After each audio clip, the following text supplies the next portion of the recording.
আপনার ভাইপো কাসেম সিদ্দিকীকে প্রার্থী করেছে তৃণমূল, কি বলবেন? করতে পারে, তাদের ব্যক্তিগত ব্যাপার।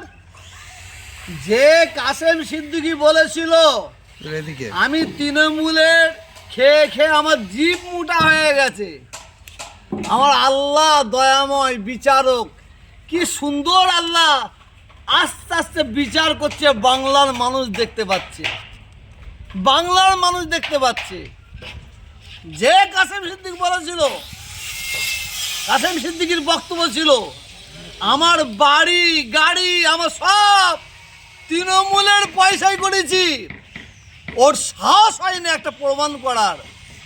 আর কাসেম খুব বড় বড় কথা বলেছিস, আল্লাহ তোর বিচার করছে, বাংলার মানুষ দেখছে কিভাবে আল্লাহ বিচার করছে।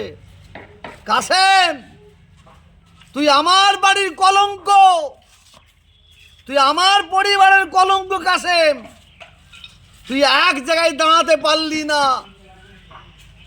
আমাকে বলেছিলিস পাঁচাটি, আমার জিভ মোটা হয়ে গেছে।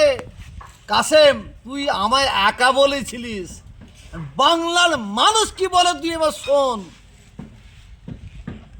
ওই আমডাঙ্গার মানুষ তারা আজ নাম ঘোষণা হয়েছে, একদম তৈরি হয়ে গেছে, কাসেম মল্লিক ওকে একদম নবান্নর মাথায় তুলে দেবে, আর হয় মমতা নয় অভিষেককে দিয়ে জানাজার নামাজটা পড়াবে।